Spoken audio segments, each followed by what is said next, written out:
Good afternoon, everyone, and welcome to today's webinar on retaining your profitable customers. We're very proud to be working with DD, the Department of Employment, Economic Development and Innovation, to bring you this webinar on today's topic of retaining your profitable customers. Here's what we've got for a plan today. For the first 5 minutes, I'm just going to do a bit of an introduction and then orientate you around the system. So if this is your first ever webinar, we'll show you how to use the technology. It really is very easy and we hope you'll enjoy it. Next up, we'll revisit the key points from the workbook. So as part of the sign-up process, you would have been encouraged to download and review a workbook. Now, I am realistic and know that a lot of you are busy business owners and you may or may not have had a chance to look at it or look at it in its entirety.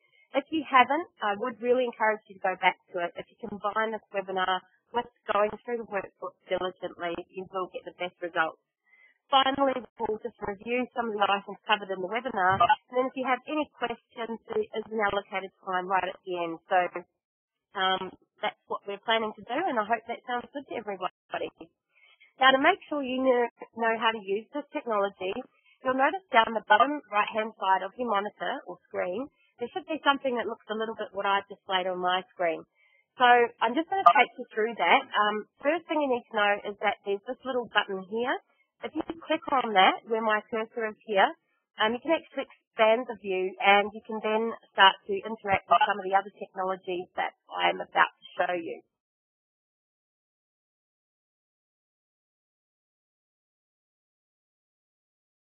So if you expand it, you should, and you'll also be able to see these emoticons here. So let me take you through those.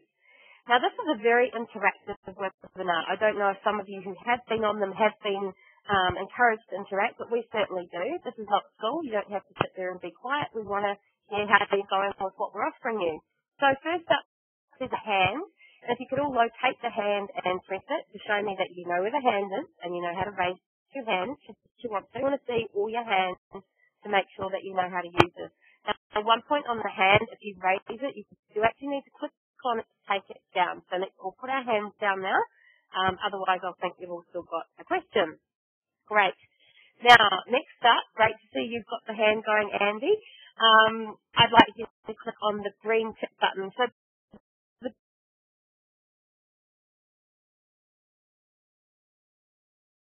green tick button is a good way to show that your question. So can you all please click on the green tick? There we go. Brilliant. Lots of green ticks. There's a few of you I'm not seeing anything yet. I really want to see that all of you can use this technology. If you're having any problems, you can drop us a line, direct your technical query to Jag, and he'll respond on what to do. Next up, the red cross.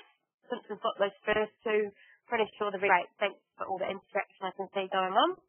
Now, two more buttons. There's a person which is going fast. So if you want me to speed up the presentation, you can indicate that with the fast person. Great. Lee's showing me they know where that one is. And the next one along is probably more likely because I do pretend that it goes fast. If you want me to slow down, you can use the slow person. So I do go fast, and in some ways I hope you appreciate that there's a lot to get through. My job here today is to give you as much information that's really practical and useful for you to apply to your business as I can. So do click on that one if you want me to slow down. Now, finally, the emoticon one. That's definitely my favourite, and I'm sure it'll be yours too. If any of you have used MSN or Hotmail, you'll probably be familiar with emoticons. If you haven't, they're a way of expressing how you're feeling about anything I'm saying. So great. Simon's showing me he's got a coffee cup. And you've given me an idea, or I've just had an idea. And if that's an outcome of today, that's wonderful. So feel free to show how you're feeling at any point based on anything I've said. And finally, down the bottom there where you can see this blue square, if I ask you to text in your answer, you can just type that in and hit send. And you need to direct those to Yvette and to Jag if you've got a technical question. So does that sound good, everyone? Show me your green tick or your smiley face if that all seems fairly straightforward and you're happy to proceed. Excellent. We're all looking like happy campers. There's a couple of you. I still haven't seen anything, but hopefully you're right there with us. Just to introduce you to me quickly, my name's Yvette Adams, and I am an award-winning business owner. Actually, last Friday, I was fortunate enough at the Telstra Businesswoman. I have actually started 4 businesses from scratch. So whatever stage of business you're at, if you started them up from scratch, I know where you're at. I've run a lot of different businesses in different countries, and they've been online, they've been offline. I've done some fashion ones, I've worked in the media. So hopefully I can impart knowledge that is useful to you based on my journey. Right now, I'm the owner, director, and web website operation of the Creative Collective. So we're a creative agency based on the Sunshine Coast, and we work with clients throughout the country and internationally. With startups helping them get started with branding and websites, etc.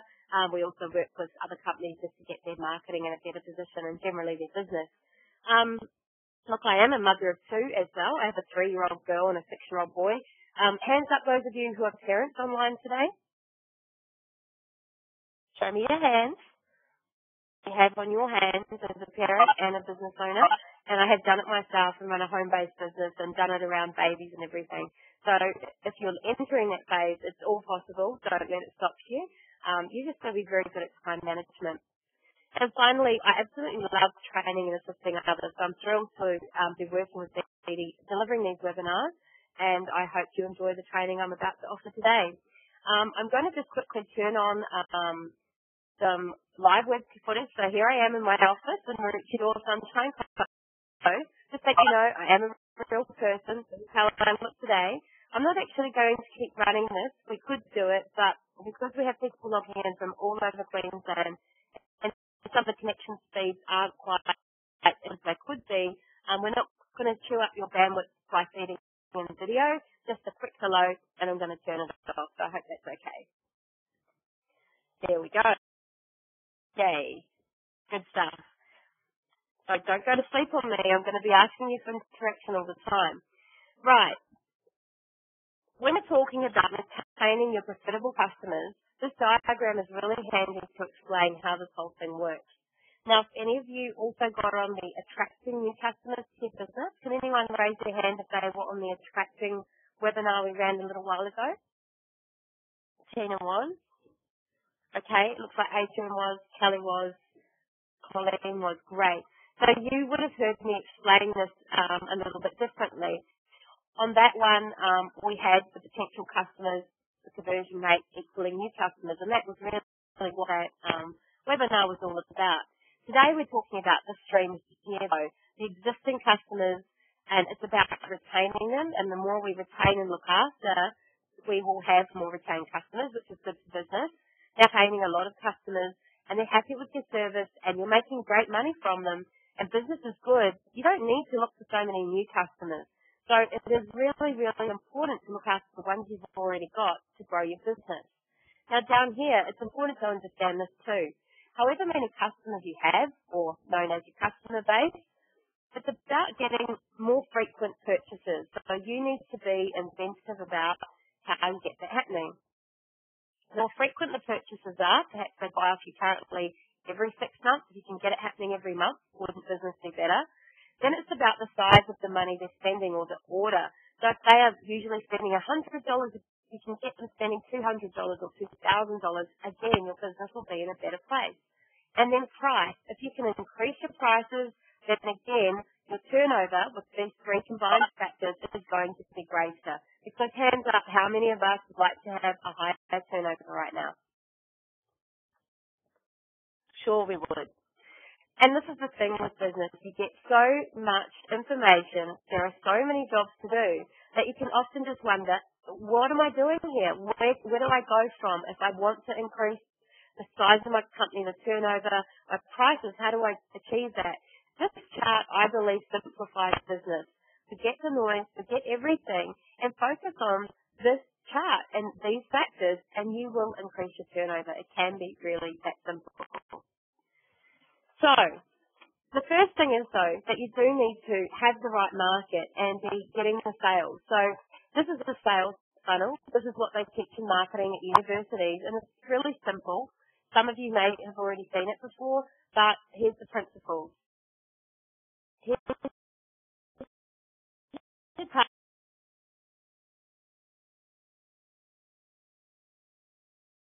market. So you've all, I may have cut out then, so I'll just repeat. Hands up, those of you who have an identified target market. You're very clear on who your target market is. Just raise a hand.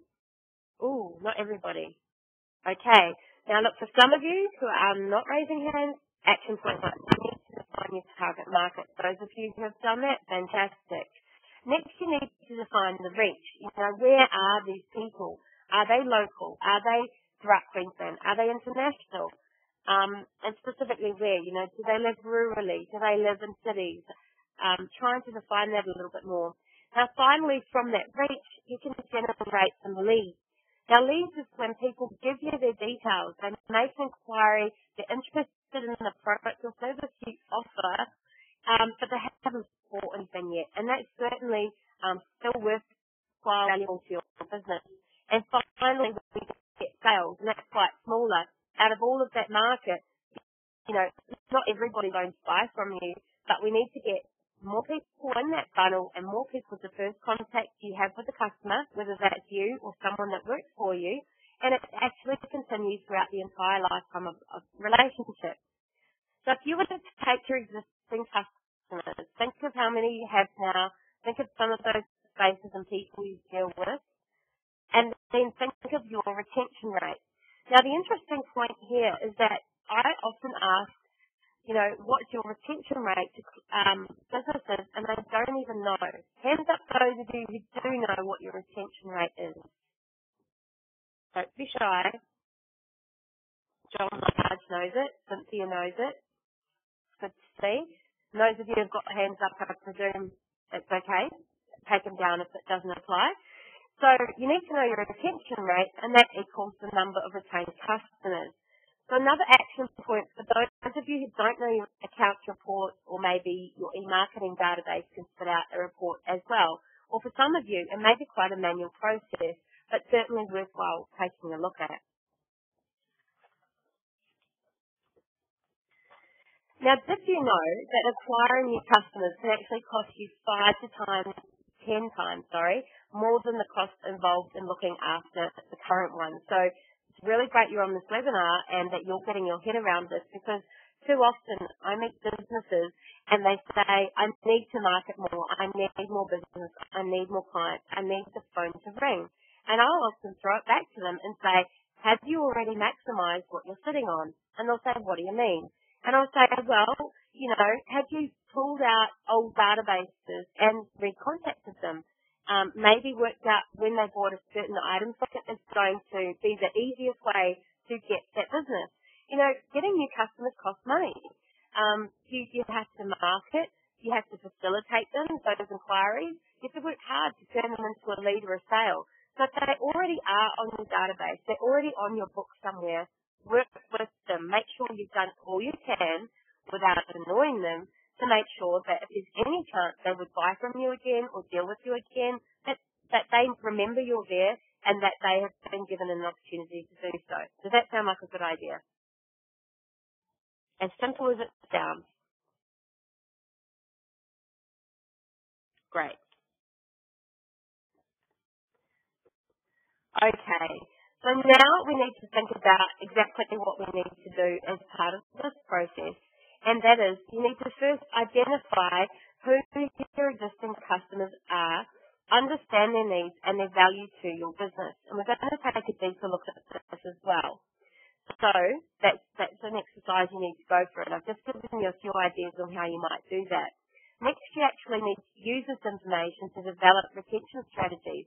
So an example of using this information may be identifying a bunch of people who have not purchased you for over a year. So perhaps it could be an idea to segment them into some sort of database and email them to say, we haven't seen you in a while. We'd love to know what it would take to bring you back to our doors, Or perhaps offering them an incentive, like, you know, for the next week we're going to offer you 10% off in lieu of the fact that you've actually been here before. So there's just one idea on how you can reactivate that relationship. You know, calling around as well, some people call it telemarketing. It's not such a dirty word sometimes too. Sometimes the customer may really absolutely absolutely want your service, but life has got in the way. They're busy. Now, to give an example of that, I lead a very busy life, and I love to have a massage now and then to chill me out for my downtime. Now, I would probably have one every week if I could actually get around to booking it. So if my massage therapist were to call me and say, would you like to book in for a massage, I would probably say, yes, definitely. I've just been so busy. I'm so glad you called. So it wouldn't, to me, be at all in my face or, intrusive. It would be helpful. So for a lot of people, they're scared to make that call. They do feel like it's too salesy, it's too pushy, it's outside of their comfort zone. Is that how some of you perhaps feel about pushing your services and products out there sometimes? So you just need to find a way that you're comfortable with it, and if you're not comfortable, maybe get someone who is. Does that sound like a good idea? Someone who's just got the gift of the gab. You write them a telescript, you check them, you monitor them, and once you're really happy, then they can just run along and keep calling people, and hopefully, it's well worth the money maybe of paying them to do it, because they're actually just gave you the idea of if someone hasn't spent with you for perhaps a year, then it might be time to reactivate. But you could also segment your database via your account system or your CRM, which is your client relationship manager, or your e-marketing system, depending on what you have in place, by products or services. So, for instance, if someone had bought let's say, had gone to the dentist and had enjoyed, a teeth clean, you might like to identify them and note that they had never used your white teeth whitening system, and perhaps you could get them back in there and try and encourage them to use that. So that would be segmenting them by a product or a service that they've already had to offer another complementary product or service. And that's certainly a way you can get business. Another one is you can segment by gender.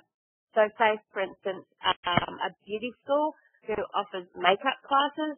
The guys on the database are probably not going to be interested in the makeup classes. However, the guys may be very interested in the massage that's being offered at the beauty school, or the facials, or maybe they offer specifically male beauty treatments. So there's an example of why for some industries segmenting by gender is very important. And think of another one would be weddings. I mean, the needs of a girl, and be that the bride or the bridesmaid or the mother, are very different to that of the guys and their groomsmen. So if you were a wedding shop, you might like to segment them and send totally different messages about services and products that they might like to buy from you. The next is by location. It's really handy to have the ability to segment by location. And all of this stuff comes down to maintaining a really good database. So if you're entering in there, you need to put as much information as you can. Sometimes it needs to be in there as well. So, if you've got a range of people in Queensland and you're running an event, how good is it to be able to say, hey everyone, I'm coming to Queensland, come and check me out on these dates, if say you were a speaker. Or maybe you're doing a promotional night or an information night or something like that. Another one is to segment by spend. So you could perhaps identify your VIP customers who spend a lot of money with you and do a broadcast to them specifically, or a ring around to them and an offer for them specifically. And similarly, those who have not spent so much, trying to get them to increase the value of the order, just like we talked about earlier. Okay. On to customer segmentation. Let's take it to another level. So if we identify different groups by some of those things we just talked about, product, gender, location, spend, it's also pretty good to prioritize and segment our customers by what value they mean to our business. Now, every business has VIP clients, and everybody should know who they are. Do you guys know who your VIP customers are? Jazz says she does, Andy does, Mary does, Nicola does. Fantastic. Well, for us, a VIP client is someone who regularly spends money with us, who we like working with. They're just fun, they're responsive, they're great, who refers business to us, who just all round we have a good time with. And if we lost them, we'd be devastated and we wouldn't know, our business would not be the same. So we identify our VIPs and we treat them as such. For instance, for us, and I'm just giving you ideas here, we take all our VIP clients out on a boat cruise each Christmas. just to say thank you. We shout them, a drink and something to eat, etc. We would send our VIPs opportunity like start offering discounted hourly charges because in lieu of the fact they are putting such a volume of work through us. Now, secondly, most companies have the ability to segment by A, B, and C. Now, A-class people would be people who are very important to you. They're certainly big spenders, but perhaps not just as important as the VIPs. And perhaps you can market to them until they become VIP clients. Similarly, B-class. For us, our B-class clients are people who, they spend money with us, but not that much.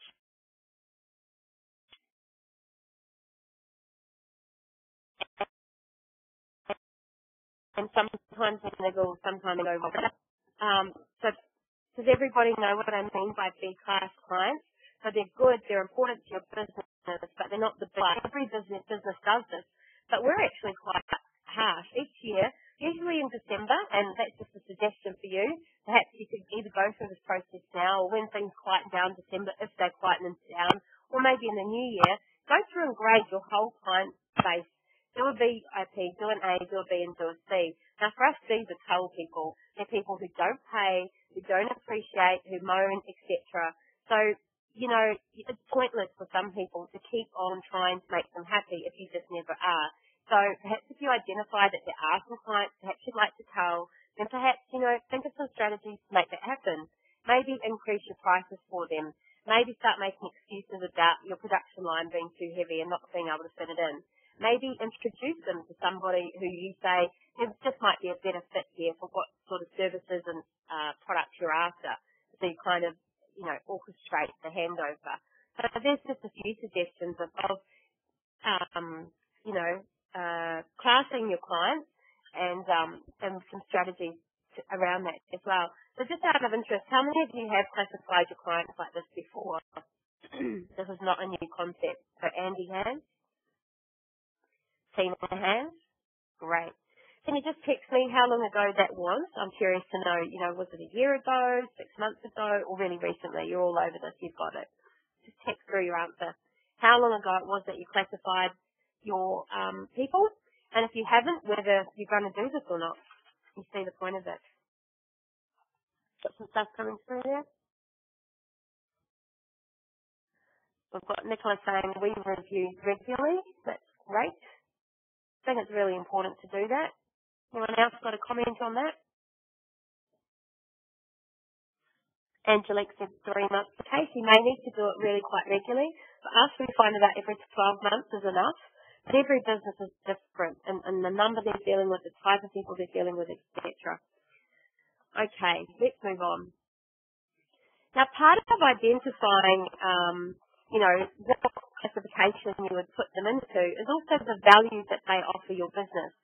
So let's take a straightforward service like a hairdresser, which all of us presumably go to from time to time, and look at how they can work out their lifetime value of a customer. Now, you take an average sale. Let's just say at this particular hair salon, it was $50 a cut. Now, think about what your average sale value is. If you don't know that figure, go and run some figures on your account. Or ask your bookkeeper or your accountant, what's our average sale value? Then look at the frequency of transactions. If you were to ask a hairdresser, they would probably say about 10 cuts per year is about how many I would expect to get from one customer. Of course, there'll be some that do less, like 3, some that will do more, like 15, but it'll be somewhere in there. The average length of the time retained, I actually asked my hairdresser this, and she said about 5 years, sometimes more, but on average 5 years. So if you times 50 by 10, by doing that each year times 5, you end up with $5,000. So that customer, that one customer who comes in, their lifetime value to you is $5,000. So here's the value of retaining customers, and here's the value of how if you increase the transactions or increase the sale value, how the value can really increase too. So you don't even necessarily need a lot of clients if you're maximizing each and every one of those you have. So I would like to know, do you know the lifetime value of your customers? Text me if you do.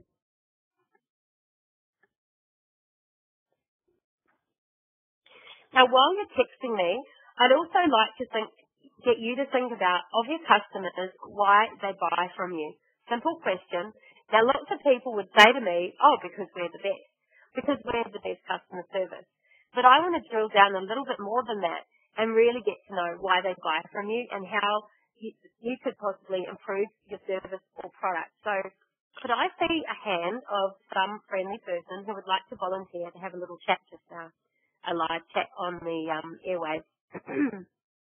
You will need some kind of headset. So we've got Robert. Fantastic. Thanks for volunteering, Robert. I'm just going to unmute you. So, Robert, can you hear me? I can hear you. Excellent. So, Robert, what do you do? What's your business? Property valuation. Property valuer. So, do you ask these kinds of questions of your clients, why they buy from you and how you can improve your service to them? Certainly help improve our service. Sorry, I couldn't quite make that out. Could you say that again? Certainly ask. Can you hear me now? Yeah, I can. Yes, certainly asked before how we can improve our service. I don't know if I could ask what I use. Okay, so when you ask how you can improve your service, is that a formal process? Is that a feedback form or just a casual chat? Just usually out of lunch, try and take them points at lunch, every 6 months and ask them. So you ask them. So my suggestion would be for you and anybody else listening who's in the same position, that feedback forms of some description are really, really valuable. So if you can kind of systemize into your entire sales process that not one client has a job from you without giving a feedback form. Now that can be an actual form. It can be anonymous, or you can make it public depending on what you're doing with what you thought they'd be comfortable with. But at that same point, it can be a positive thing too. A really powerful question to ask is, can you describe in one powerful paragraph what the best thing about dealing with us was? And then you can have on the form, please note by submitting this information, it could be used in our marketing materials. And you have an instant source of testimonials. Does that sound like a useful thing, Robert? Oh, yes, definitely. Definitely. And then on the same line, so it's nice and balanced, you can say, it's a good idea to get them to rate different aspects of your business, and every business will vary, but some typical ones would be your responsiveness, your presentation, if you're sending out other people to value properties, do they timeliness, did they turn up on time and did they look decent, did they look professional? I guess the delivery of what they actually get, the report or the valuation, what do they think of the presentation of it, and then ask for a positive bit of feedback as well. That would all be useful information to you, would it be, Robert? Yeah, of course. Can I just check this back up for a second? Did you say sending out the feedback on every job, or it's just once a year, or? Look, I with our website, for example, because that's one thing we do, after every website, the client would get a form to rate those aspects. So we have it systemized. We have a checklist. So site goes live, bottle of wine goes out, thank them, and then, with a feedback form. Now, we're currently doing it in a paper form, so it's just a quick A4 check, tick and flick. We're actually going to change it to an online survey, and there's technology called surveymonkey.com, which I'd certainly recommend, because online surveys are really easy to fill in, and the thing I like about them is it totally aggregates, collates, analyzes your data without you having to take all those forms and turn it into something meaningful. Yeah. So you could therefore just send them a quick email and say, thanks for choosing to work with us recently. Please find below a link to a survey. We'd love it if you could take a few moments to fill it in and give us a bit of feedback. So take a look at SurveyMonkey. Did you have any other comments on that, Robert? No. Cool. Well, thanks for contributing. I'm just going to mute you again, and we'll continue with the presentation. But I hope some of you got some ideas out of feedback forms, surveys, just to get that feedback. You can ask them verbally, but if you can even get a little bit more from them, you can get absolute gems out of what they tell you. Okay. Now, so if you remember back, part one of working on this retaining customers is to identify who your customers are, what their needs are, why they work with you, what they think of what they've been doing with you. But part two is to actually use all the information you're getting through those processes and developing retention strategies designed to build customer loyalty. So if any of you worked on the workbook, this diagram should look familiar.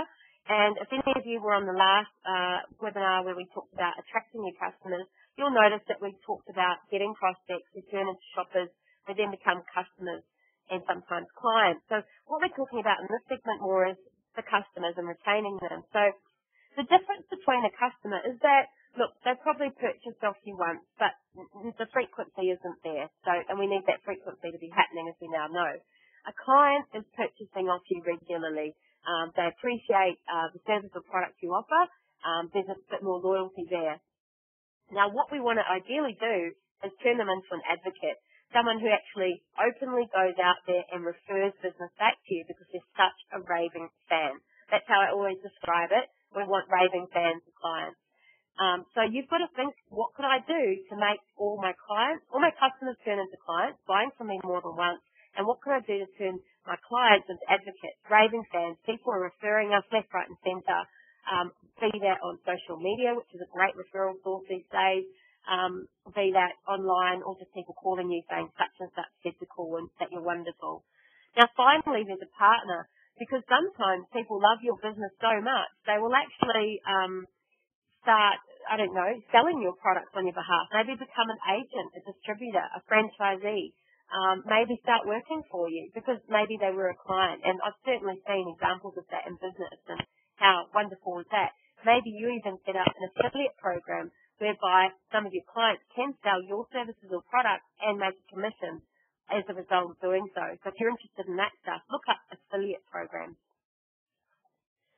Okay, here's another point, which is that if you don't give your customers some good reasons to stay, your competitors will certainly give them a good reason to leave. Now, hands up those of you who think you operate in a pretty competitive environment. You've got a fair few competitors out there. Andy, Lee, Nicola, Robert, Simon, Stephen King, great. Most of us are saying we do, and that's not surprising. Because it's easier and easier to set up a business, isn't it? So more and more people come and have a crack at it themselves. But you need to really get to know your competitors. It might sound like a silly thing. You may have always thought of keeping a good distance from them.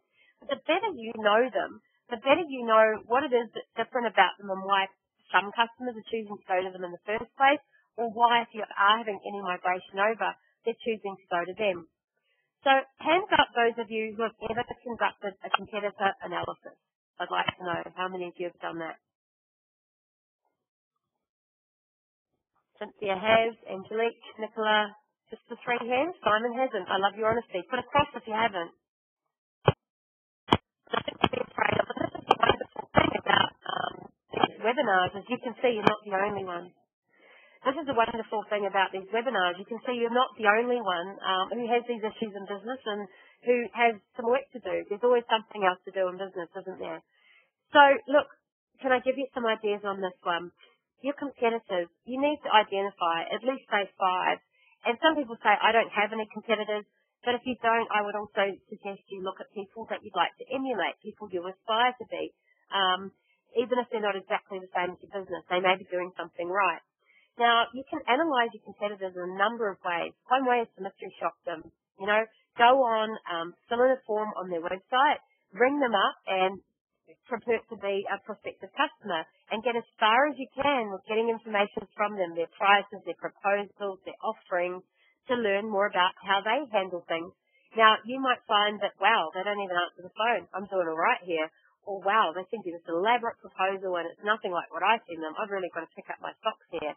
Now, if you're too well known and they're going to pick up that you are a competitor, then you can always have someone do it for you. So look, earlier this year, we had a university student come to us who wanted to do some work experience, and they said, what can we do? And I said, I'd like you to mystery shop some of my competitors. So I wrote her up a script, and, you know, she got to say she was this kind of person looking for these kind of things. She had a Gmail, I sent her the proposals and things there, and then we asked her to do a debrief on which one she was impressed with, and commentary on each, like how long it took them to answer the phone, how long it took to get a quote, what the price points were, what the offerings were, etc. So how many of you have done some mystery shopping of your competitors? Anyone rang them up, filled in a form? Great, Robert has. So that's one form of competitor analysis, and hopefully those of you who are not putting up your hand can see the point of doing that, getting around to doing that. And, you know, there's lots of people who would love to do it. I mean, I've got a friend and she does mystery shopping for Domino's. So about once a month they provide her with a voucher and she gets to eat some pizza, and she invites us over sometimes and says, what do you think of the pizza? And if it's cold, we'll tell her. And if it doesn't have enough topping, we'll tell her. But Domino's cares enough about their product to regularly mystery shop themselves even and protect themselves. So that's one way to competitor analyse. Look, other ways you can search online a keyword or key phrase related to your business and see how many other competitors turn up there. You can do a search on Yellow Pages online and see how many other, let's say, graphic designers are operating in your subject, because if they don't list on Yellow Pages, they're not going to be there. But it's pretty useful to kind of compare it year on year or month on month as to whether there's more or less around and who they are, know their names. And if you start getting wind of a new name that's out there, even though there's never been a competitor before, take the time, take a look at them, because it just might be really, really useful to your business development. Okay, so knowing all of that, we need to work on some customer retention strategies. The first thing is we need to deal with the preventable. Like if you're losing customers because you're just not getting back to them quick enough, you're not answering the phone quick enough, you're not getting a quote to them quick enough, that's preventable. Do you need to hire someone new? Do you need to train your staff? Do you need to have a bit of a motivation meeting with your staff to prevent the preventable?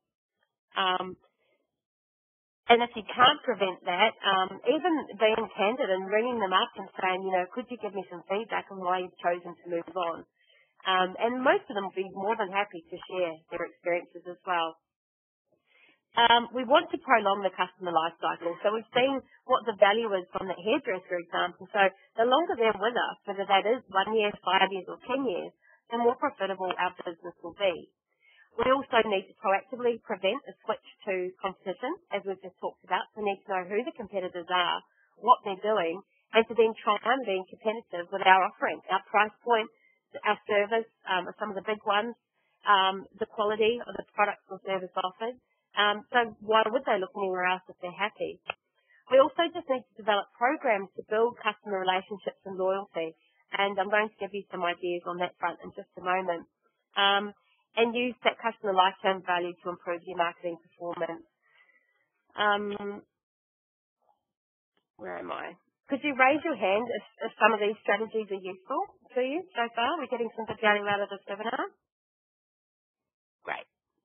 Seeing a few good hands. It's always interesting because I'm always dealing with really different levels of people and different stages of business and different industries, different locations. So I always like to get a bit of feedback halfway through.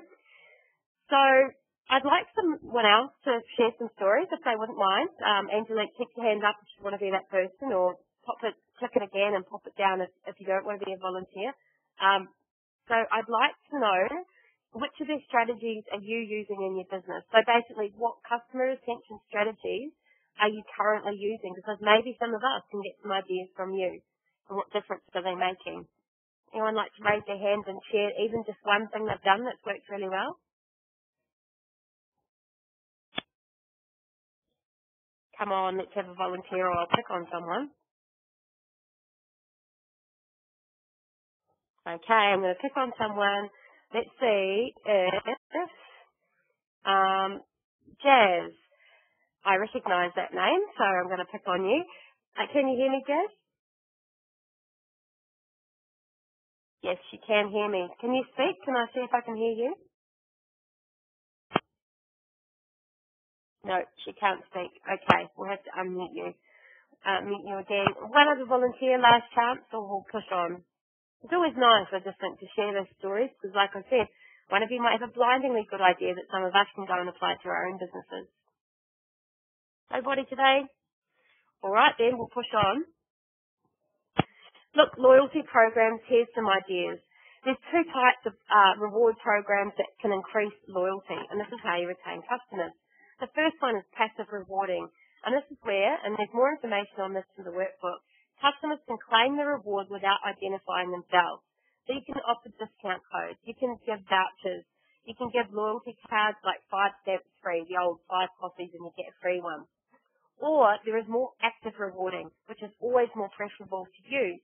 And that's where they can claim a reward, but they have to identify themselves. So you can keep a track and just know how successful that customer retention strategy has been and how, engaged that customer is.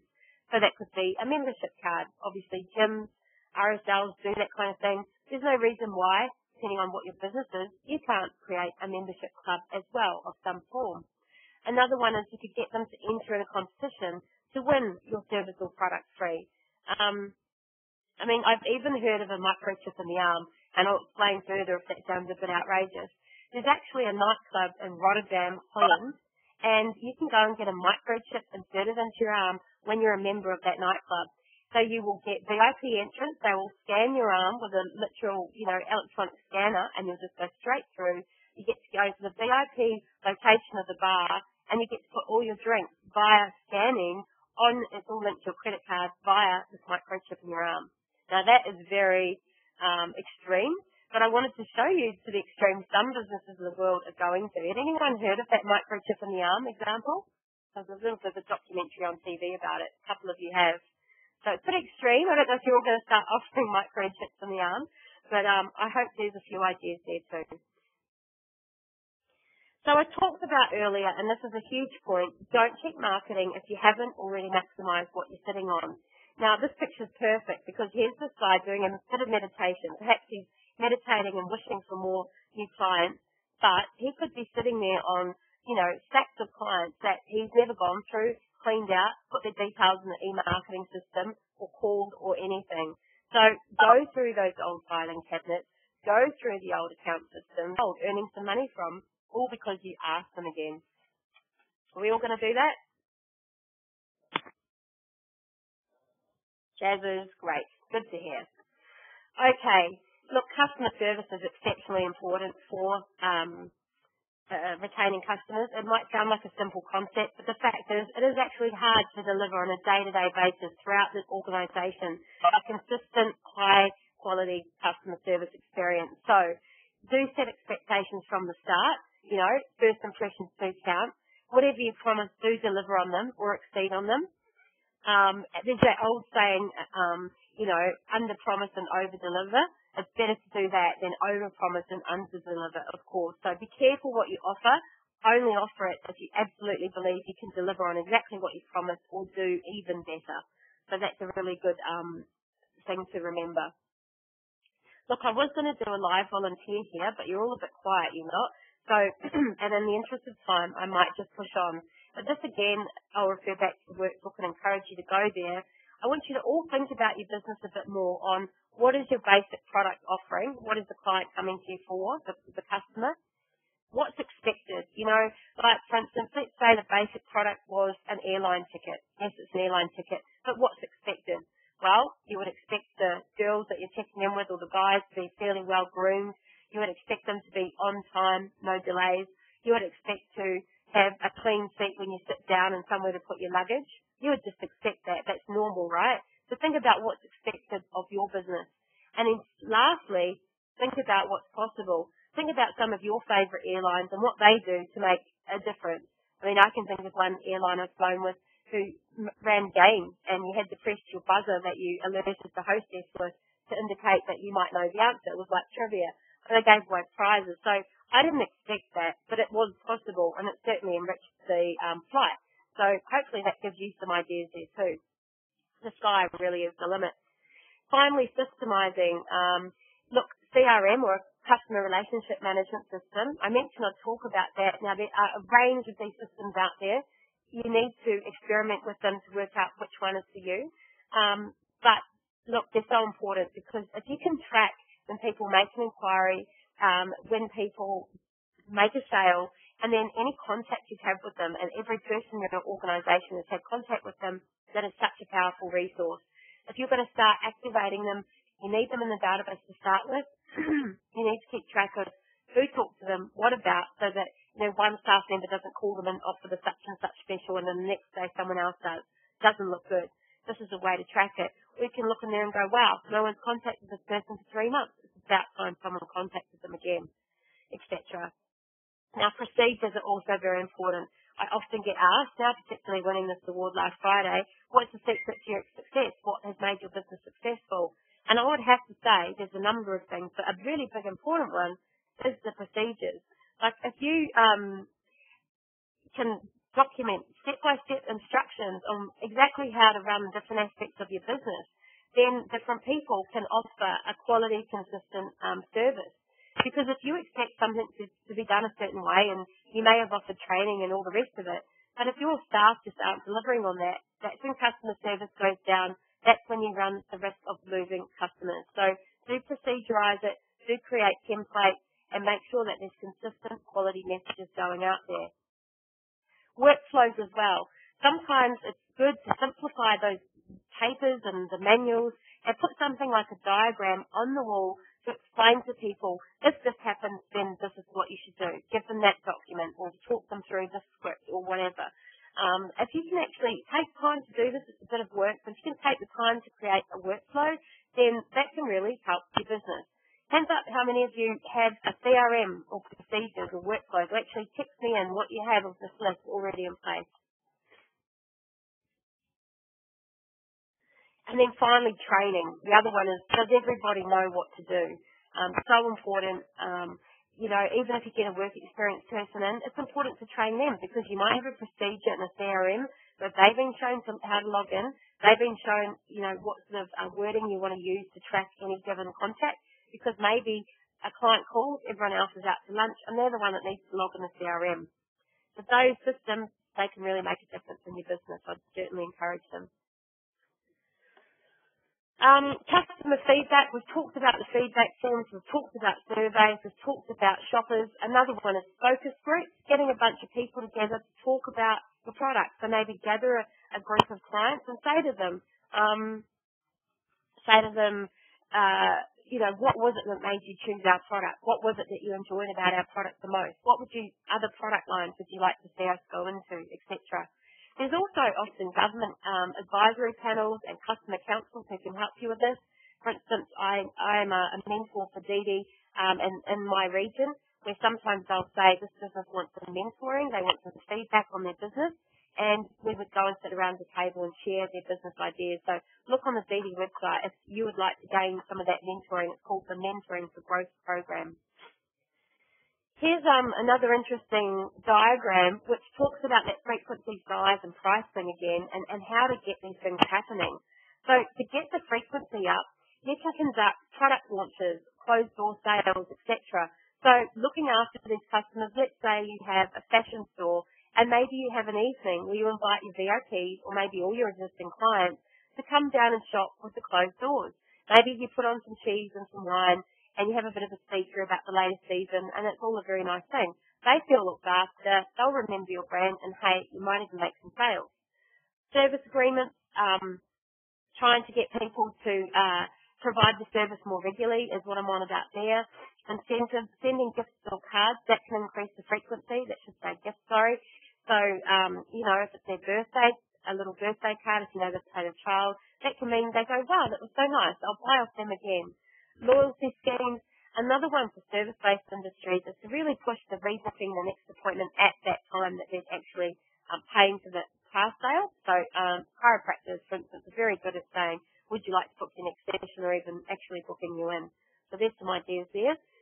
On the size factor, look, bundling is a marketing term, and that's basically to say, take some of your products and offer them a package that say buy all 3 or all 5. You give them some kind of discount or incentive. So think about how you can increase the size of the order by bundling up some of your services and products.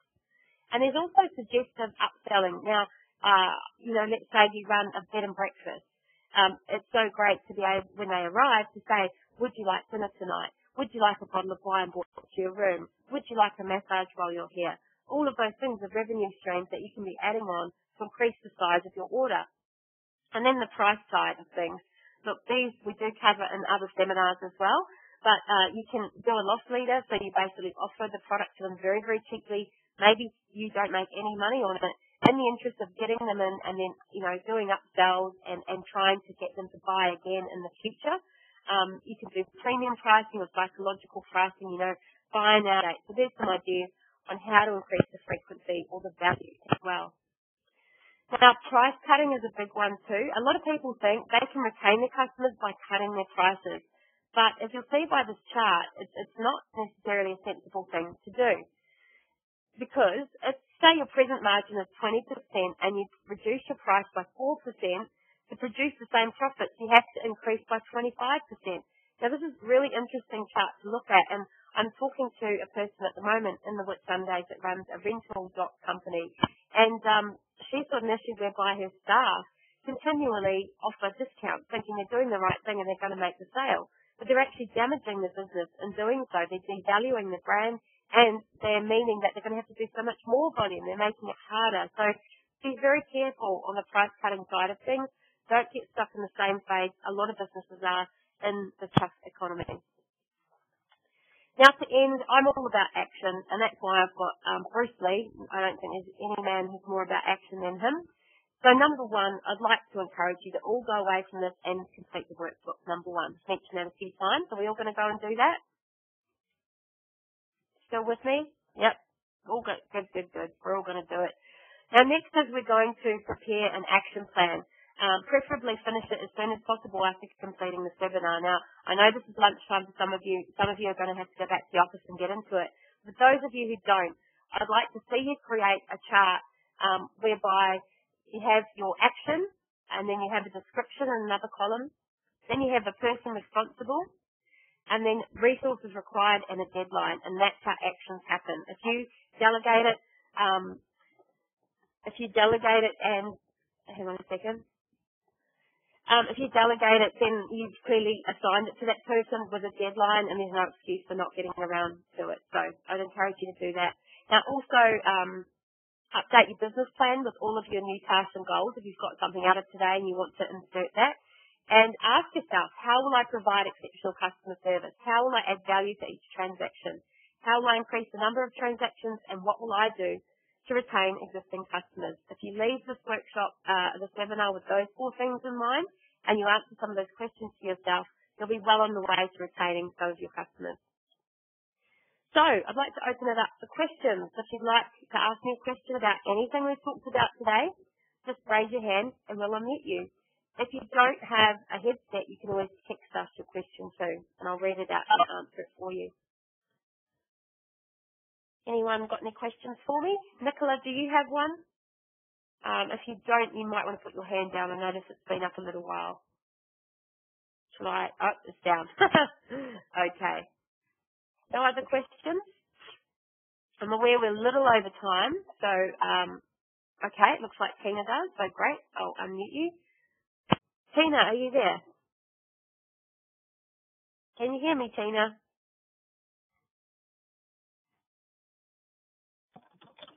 I can't hear you, Tina, so unfortunately you may have to revert to texting us your question.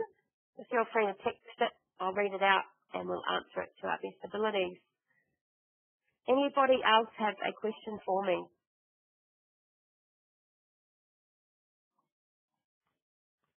Okay.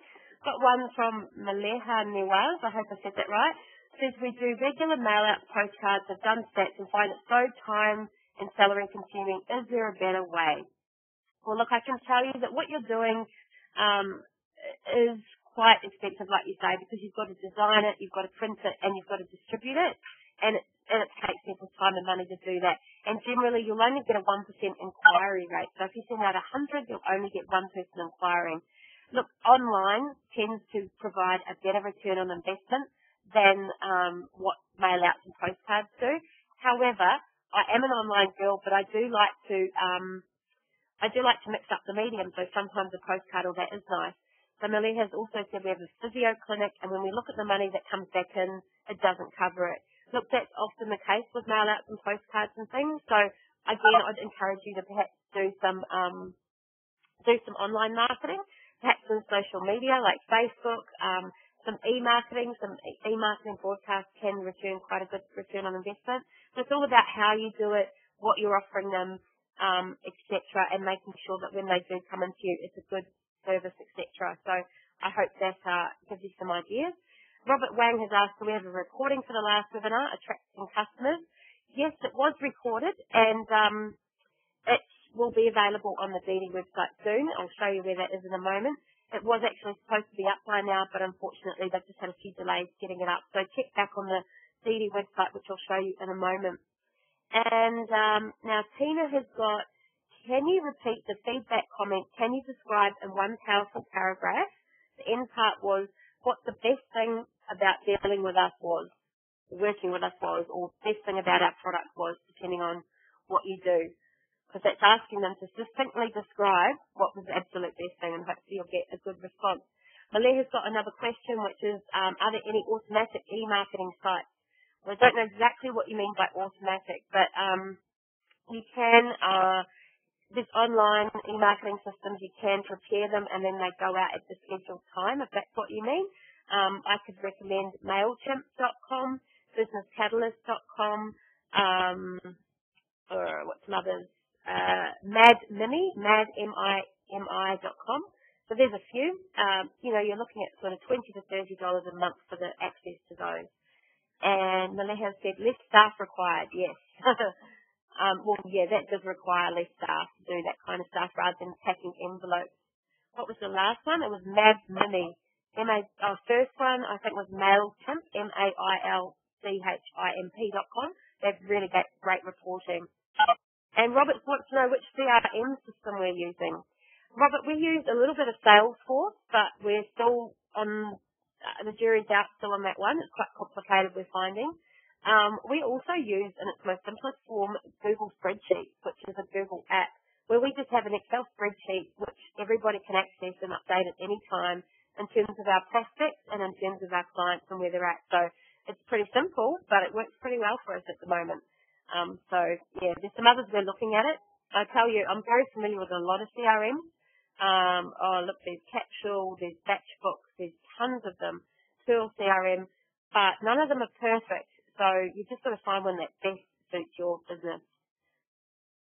Okay. Look, people, I think, thank you for your questions. Great to have that interaction. I hope I've given you a few ideas. I think we are going to have to wrap it up in the interest of time. Stephen King actually contributed Zoho as a good free CRM. Zoho, Z-O-H-O. That's right, Stephen. And it's got other integrations which are really quite good as well and I'm familiar with. So thanks for that suggestion. Look, guys, if you've enjoyed today and you'd like to get on future webinars, they're all hopefully lifestyle friendly for you times, either 7:30 at night or 12:30 during the day. We've mixed it up, so hopefully whichever one suits you, there's an opportunity. So next up, consider maybe get some pearls of wisdom, please do. And if you know anyone starting a business or in the early stages of their business, please encourage them to come on that, because it's a really great webinar for those people who are in that zone. Business continuity planning, if that's an issue for you, jump on. Unfortunately, the two financial ones I should put a little sold out stamp on because they're already booked out. However, we will have new ones in the new year. And often, although people are jumping on them because they want help with their finances, we do cover elements of finances in a lot of the other webinars as well. So perhaps we're at to jump on those. And look, there's another considering in November and then a planning your successful business. So you being on tonight means that, or today I should say, that you were able to successfully register. But to remind you, it's very easy. You just go to this website here. Now, just to end, I'm going to take you around this website quickly and show you what else is on here. So you would have gone into here to webinars to register. So I want to make you aware that down the bottom here, workshops and seminars, if you'd like to go to a live workshop potentially in your area on a topic that would suit you, here is your options. You can choose what stage of business you're at, like gain more information about business. You could then click on say planning and click next. It will then give you a list of all the upcoming seminars, workshops, and you can click on them and find out where they are. So this one's in Spring Hill. It's free, 3 hours, this date, this time. And how to register. Have a look at this one, customer service, being delivered in Maroochydore, Gibraltar, Astley. Maybe that's one somewhere near you. They really are all over Queensland. There's one in Cairns, Ashley again. What have we got? Gold Coast. So please take a look and see if there's anything that suits you. Now, I've had another question coming in asking about the mentoring site. It's called Mentoring for Growth. So I would come to the same website and type in Mentoring for Growth. We'll see what can turn up. Here we are here. There is some application criteria. So you have to have a turnover this large, etc., etc. But may or may not suit you. But look, there is so much great stuff on this website. Just go looking, searching here, whatever you're looking for. Another great one that I've mentioned in previous webinars, some of you might find useful, benchmark.